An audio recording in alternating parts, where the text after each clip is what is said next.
Premature babies, जब कभी भी ये चीज़ हम देखते हैं और डॉक्टर हमें बताता है कि दोनों बच्चे प्रीमेच्योर डिलीवरी होने वाली है और वो प्रीमेच्योर डिलीवर्ड हुए हैं, तो एक पेरेंट के लिए चैलेंजिंग हो ही जाता है और उसके सामने क्वेश्चंस कंसर्न रहते हैं कि इनको हम एक नॉर्मल ग्रोथ कैसे अटेंड करेंगे, और वो 1 महीने 4 महीने या 1 साल जो है बड़ा चैलेंजिंग होता है।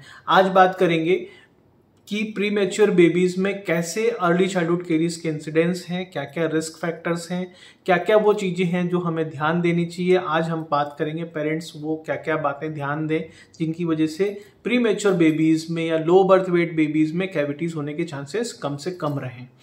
नमस्कार, मैं हूं doctor Chetan Patidar, paediatric dental clinic Indore से, और हम बात करने वाले हैं प्रीमेच्योर बेबीज के बारे में। देखिए, प्रीमेच्योर बेबीज वो होते हैं जो 28 हफ्ते के पहले जन्म लेते हैं।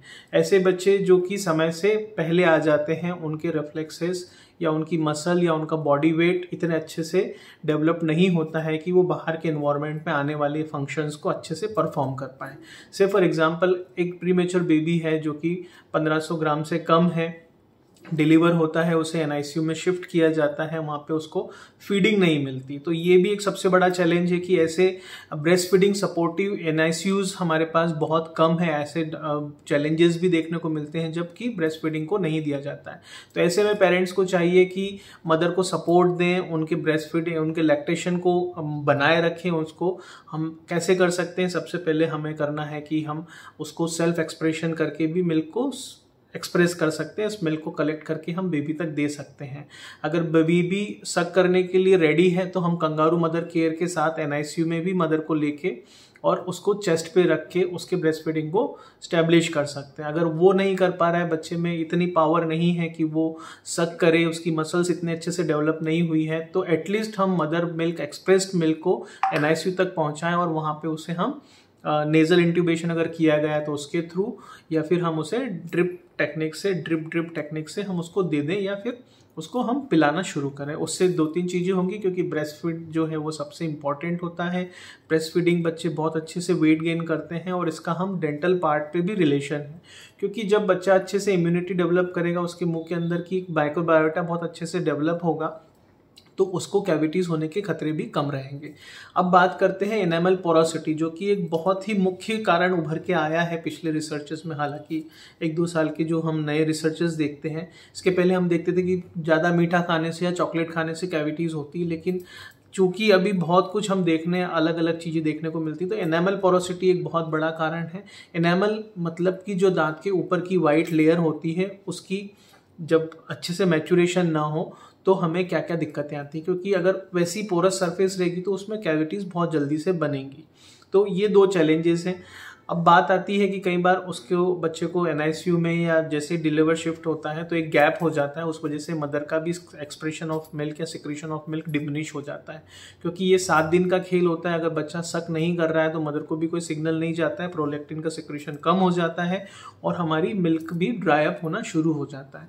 तो यहाँ पे चाहूँगा कि आप अपने मिल्क प्रोडक्शन को कंटिन्यू रखें। उसके लिए आप सेल्फ एक्सप्रेशन कर सकते हैं, आप उसके लिए ब्रेस्ट पंप यूज़ कर सकते हैं। मोटिवेट करने के लिए परिवार को आपके साथ होना चाहिए।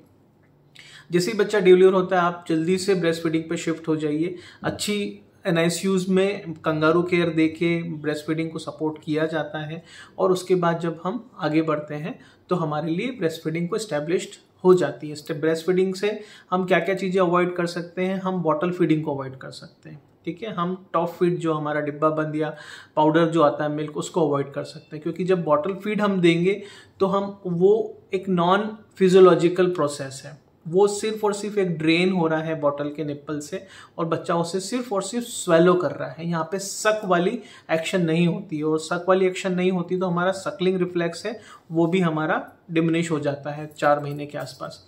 तो उससे हमारा जो च्यूइंग, स्वेलोइंग और ये सारे कोऑर्डिनेटेड फंक्शन है, ये भी कॉम्प्रोमाइज होते हैं, और ऐसे बच्चे बाद में जाके बहुत देर तक मुंह में खाना होल्ड करके रखते हैं, चबाते नहीं हैं, उनकी च्यूइंग अच्छे से नहीं होती है, उनको उबकियाँ और इस तरह की चीज़ें भी देखने को मिलती हैं। तो ये सारी चीज़ें हमारे दांत के आसपास खाने को बहुत देर तक बनाए रखती हैं। बॉटल फीड करते हैं तो भी बच्चे जो रात भर बॉटल फीड करते हैं, बहुत ज़्यादा बॉटल फीड अपन उनको कराते हैं दांत उगने के बाद, तो वो भी हमारे बच्चों को प्रॉब्लम्स देती है, जिस वजह से कैविटीज़ बहुत ज़्यादा तरीके से बढ़ती है और ये एक मुख्य कारण है कि जिनकी वजह से कैविटीज़ होती हैं। तो अगर प्रीमेच्योर बेबी डिलीवर आपने किया है या ऐसी संभावना है तो ज़रूर पीडियाट्रिक डेंटल क्लिनिक से आप जुड़ें।